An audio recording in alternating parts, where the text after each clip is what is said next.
This is one of my best sessions on the site. Prompted the target, what does the text say? And the response that I got was like watching the Titanic come into view. It was like looking at the cover of the movie. Um, Something about a ship, a big ship with lots of people on board, is what I said, because that was the visual that I got. And because it was a clear visual of the Titanic, I wrote AO Titanic. And that was my target. So when you name a target, that's the best score you can get in remote viewing. It's a Targ 7. I had described the stained glass windows. If you've ever seen any of the underwater recovery videos that they did whenever they were going down and exploring with those little unmanned submarines, they found the stained glass windows were still intact from the reception room in the Titanic. And I was describing these two large light colored vertical shapes, rounded at the top. I got spiritual feelings from them, like light and tan color, tan yellow color around. And I said stained glass windows because that's what I was seeing. I think I was standing right here, looking up at this point. I think that's the picture that my subconscious painted for me when I was drawing that, because listen to this description, the feelings I was getting from looking at it. There's a large dark colored area standing out, and it had a dramatic angle at the top, and it felt like it serves to remember something important, feelings of mortality and honor. But yeah, most importantly, I did name the Titanic, and this is a blockchain verified session.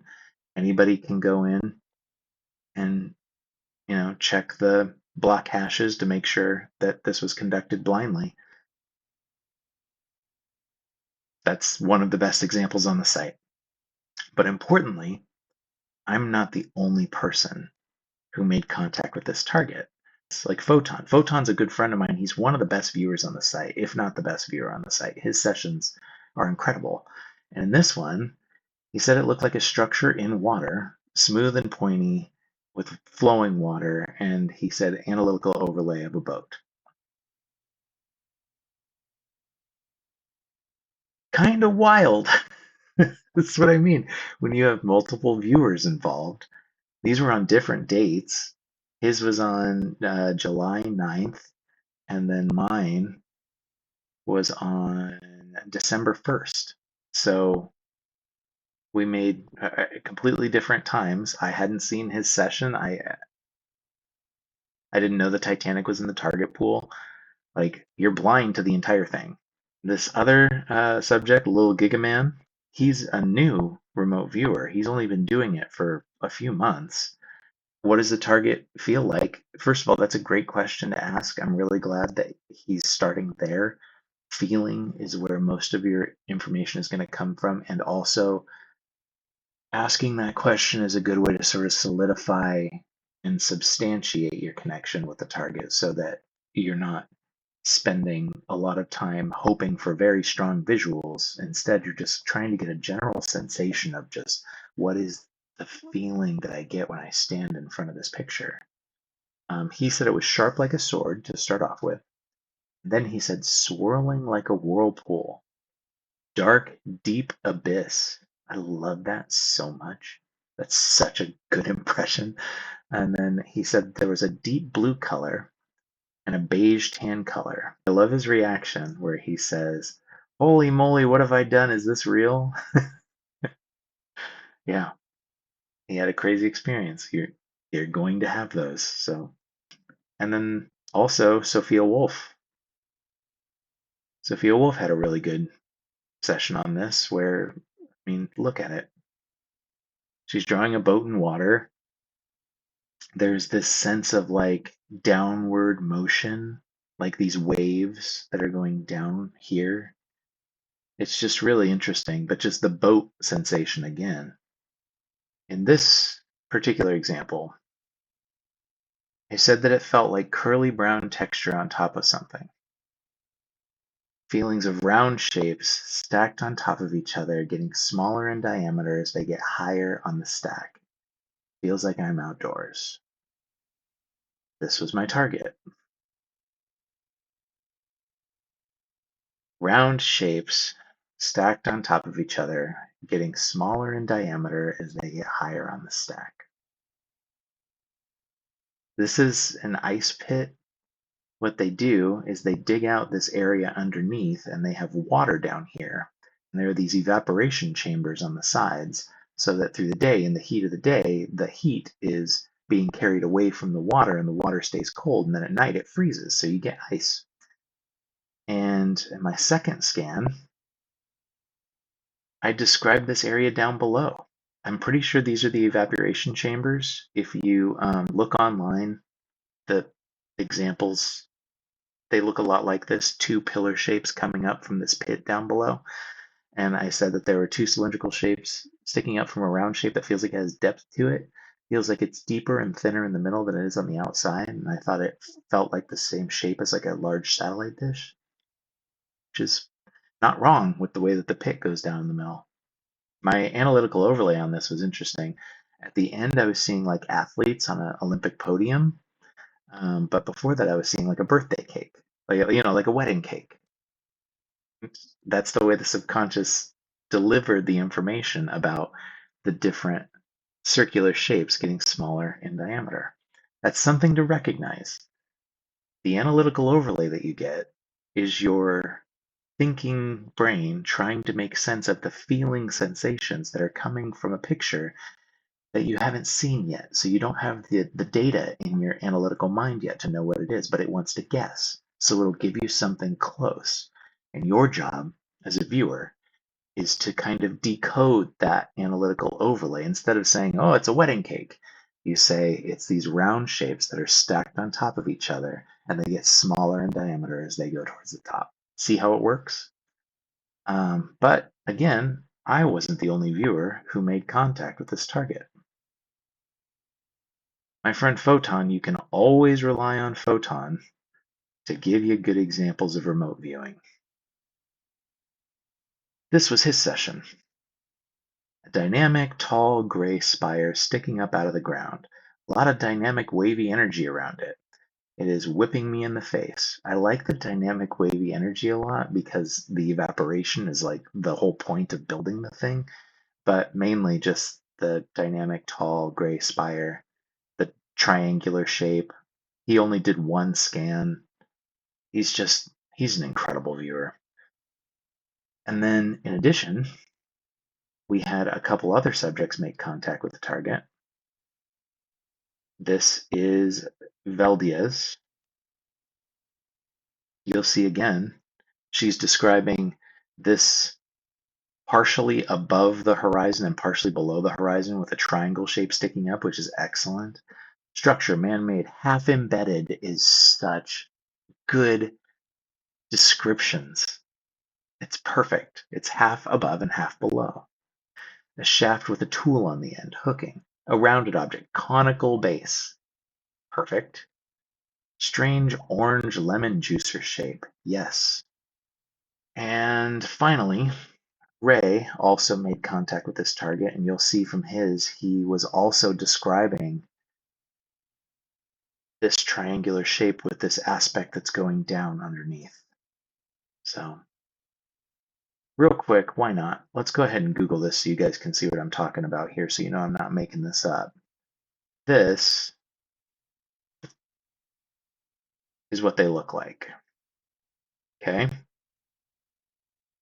And the whole point is that there is this area up above and then this area down below. See? This is one of the craziest sessions. I'll start with photons this time. Photon was describing a man in an enclosed tunneling space, an older place, dark, like a light at the end of the tunnel.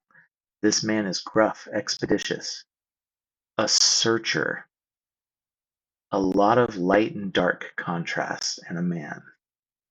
His target was the Eye of Sauron, an enclosed tunneling space, a man in an enclosed tunneling space, an older place, dark, like a light at the end of the tunnel.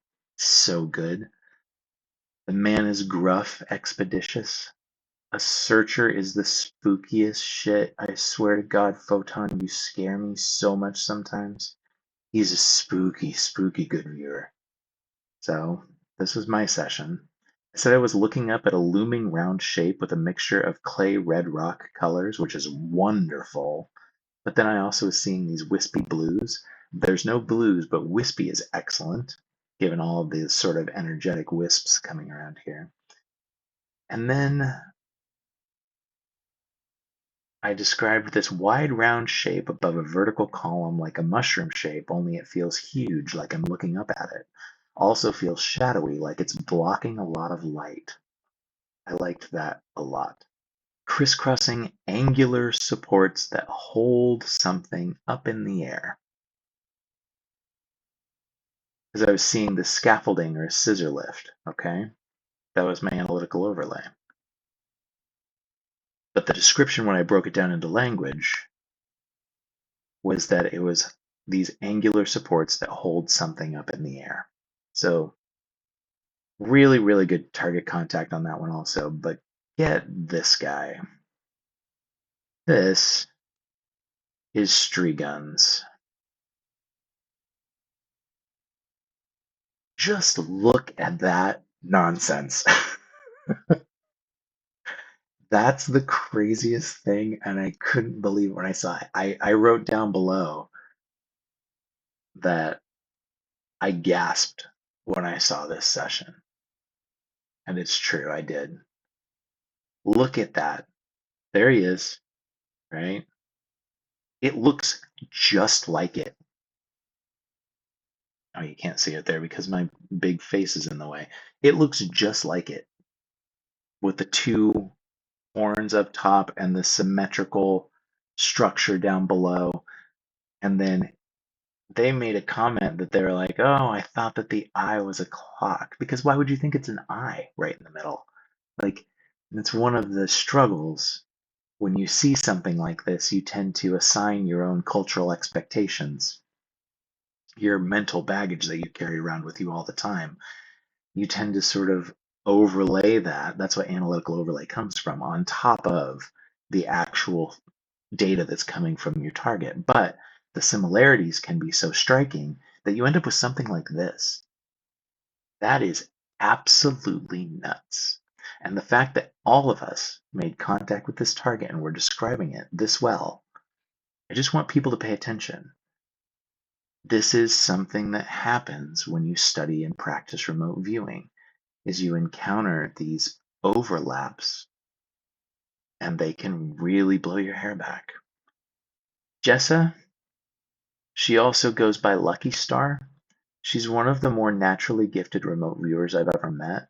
So many times her sessions feel that the look of her sessions just feel like the target image.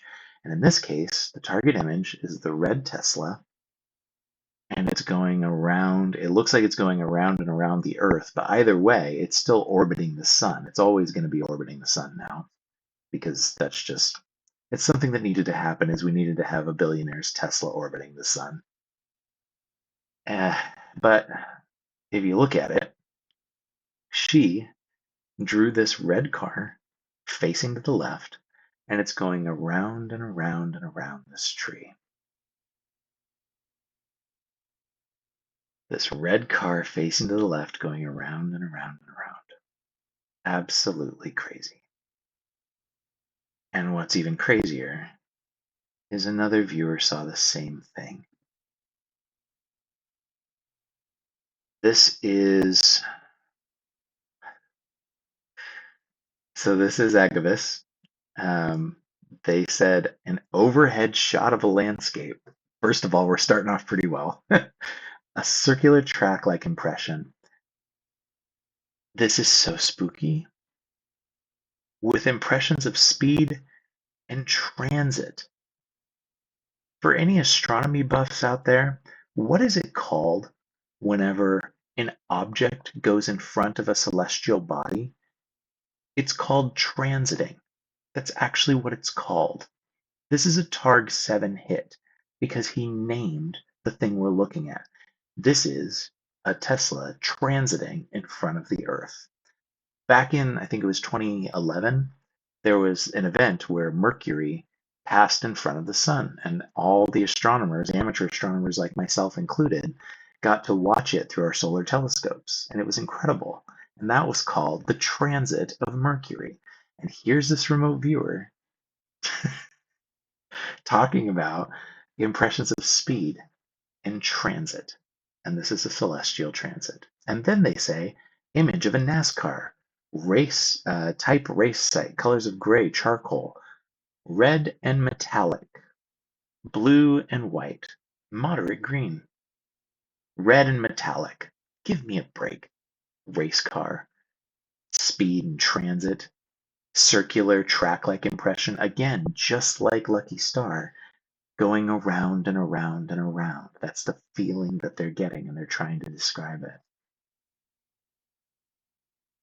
The more you look into this, the more wild it gets. And I'm just scratching the surface of this. These are just sessions that I have caught in my wandering around. There's probably God knows how many more of these. This is one of the only auditory impressions that I've gotten where I actually heard something. It sounded just like somebody said the word fire. It was just like that. I was in my quiet mind, and it was hard to see through something, and I thought it was like smoke. I thought I was looking through smoke, and then I heard somebody say, fire, just like that. And so I recorded it. I said, openness in the center, tall feelings on the left side, hard to see like I'm looking through smoke or fog, fire feelings. Thought I heard someone say fire. This was my target.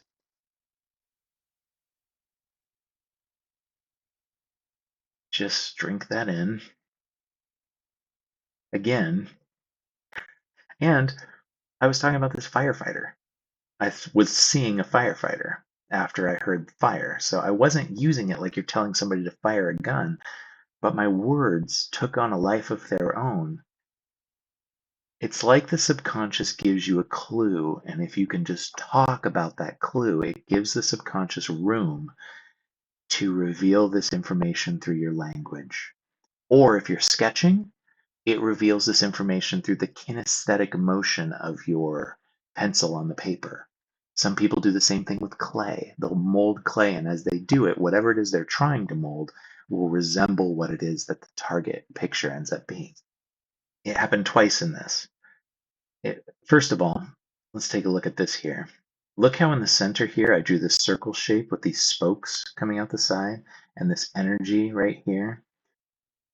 I was wrong when I said it was a dark enclosed space, but look at this circular spot with all these spokes coming out the middle, right? It's interesting. I also said that it feels like pulsing light energy. It reminds me of fusion, sci-fi feelings, like watching some futuristic technology at work. Destructive potential, intense heat, can also create enough energy to move through space really fast, like a spaceship. You can see that overlapping data with the target image, but I want to focus on the sci-fi feelings, like watching some futuristic technology at work. So for its time, this seemed very futuristic and advanced. And so I think part of that, reading that description, the analytical mind's trying to make sense of it. And so it's like, all right, you're revolutionizing a technology. This is a giant leap forward. I can get you to start talking about that if I put it in your language, like sci-fi feelings, like fusion, like this pulsing energy. So just understand that that is a strange experience, having your words exist with a life of their own and take on meaning that was not the meaning that you intended. This was a session I did where the target was this Peruvian tomb called Sipan. But look at this. That was my second scan. There you go. Just pay attention to it. I even drew these lines, like the color of the line here. Look at this. Look at that color against that color. And then look at the way that these two colors, like all these lines that are crossing, the difference in shading of this one color tone is just super interesting to me. but not as interesting as the analytical data that came through when I started talking about what I was feeling. I was feeling these like this natural force that was kind of carving away this sandstone colored stone walls so that I was like watching it be torn away by time. And so I described it as curvy terrain, feels dry, feels like sandy, dusty layers of terrain carved away by natural processes, dusty layers of terrain carved away by natural processes, turning into smooth, curving surfaces that flow through the image. Carved away by natural processes. There's Jonathan Feuers. Look how good that is. Look at the color coming through. You will, if you practice remote viewing, have this experience of being confronted by the same color that you saw in your mind. And it is startling. It can be startling. Looking at multiple people finding the same color and the same kind of feeling, just as startling. I can't say enough about that. It's just a really, really good representation of that same color. JD described the same target by drawing essentially the same thing, and he had it in 2 different sessions. Look at this. In this one, he drew these pyramid shapes. And then there's also these mountains in the background. And the orientation is very correct, like this structure here with these mountains in the background here. But also the fact that these look like pyramids. Like there's just a lot of data overlap happening. And he didn't only do this once, he did it twice. This was another session he had with the same target. Because there are only so many targets in the pool, it used to be 300, now I think it's like 600 or something targets. If viewers do this a lot, eventually they'll run into the same targets over and over again. And in this case, they ran into the same target and again described this like this dimension of structures where they were like kind of stacked on top of each other. And I love that he has this like pyramid shape up on top of this flat area. And then it kind of slopes down to these other structures here. Look at this.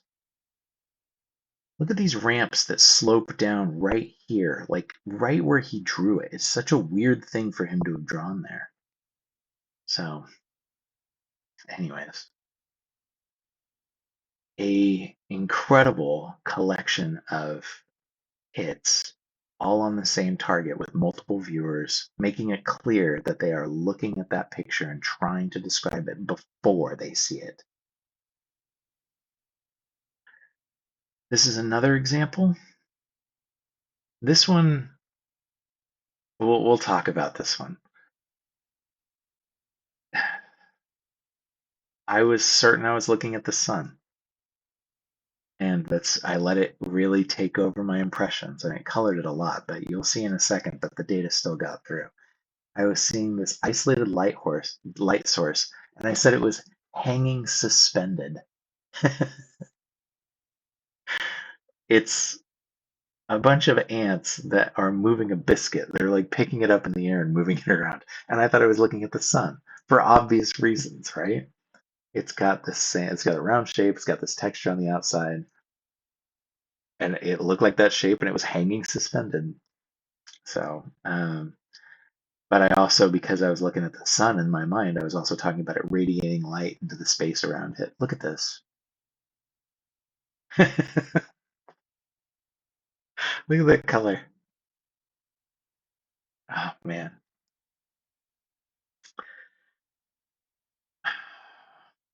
And then I was stuck on this sun impression. I won't read all of this time, but like this sort of creamy color that like glows with a soft yellow colored creamy light that's like hazy sunlight color.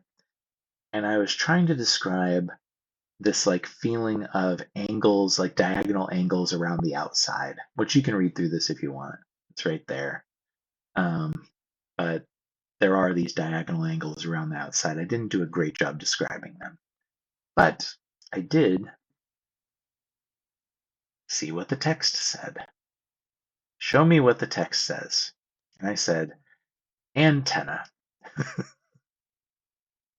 I didn't get it exactly right, but give me a break. A group of ants moving a biscuit. A-N-T, antenna. It's a wild thing. I hope if anybody watches this video, I hope if you decide to practice this, I just want you to love it. That's all I want. I just want you to love these little strange moments. This is Chase and OC. What's important about this will become apparent very soon. This was November 4th. Chasen described the ants moving the cracker like this. He drew all of these little people, and they're right in front of this like circular shape. He said it was like hiking, work surface, equipment, path, depth, underground, which I really like because they're ants, right? Walk. But really importantly, that was his only session that he got. This time, because he got this session again in the future, he got this target again in the future, and he drew the exact same goddamn thing. Look at that. Here's his first session, and here's his second session. And both of them were describing the same target. He got the target twice and drew the exact same thing twice.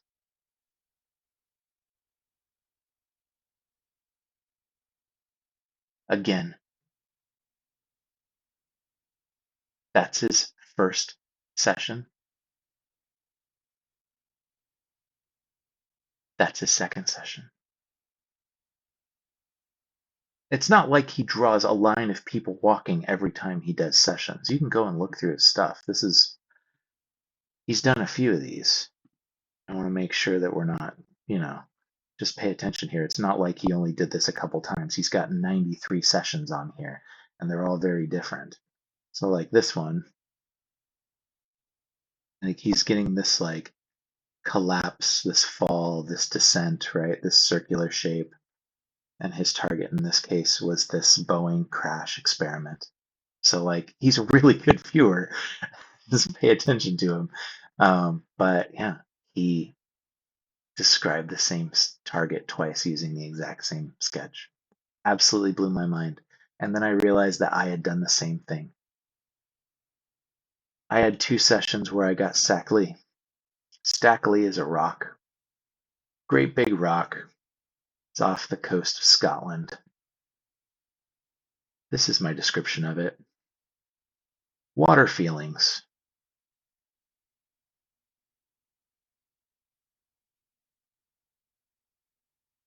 Area of water with clearly defined edges and also this downward motion. Feels like looking at a semicircle of water falling over an edge with a straight edge of hard surface behind and to the right. Feeling of depth, like a dark and shadowy below. And I set that down here. It's dark and shadowy down here. And this feeling of depth was really important to me, which is super interesting because in my other bite at this particular apple, I drew almost the same thing, and I also talked about the depth. A deep, hollow impression that goes down beneath the surface. It feels like there's a natural surface texture above, with something hanging down in the depth in these dangling strands. Pretty good, right? In the first session, I wanted to say one more thing about this, which is this first session here. I had a couple more on this where it felt like there were these like hard organic shapes like teeth. That wasn't the case, even though it kind of resembles a tooth. But this one shape standing out like it's floating on a horizontal plane with nothing close by, more water feelings, a sense of twisting and swirling. But look at that, and now pay attention to what Stackley looks like on Google Maps. That is Stackley. This is me drawing what it looks like from above, and this is what it looks like, just standing out on its own.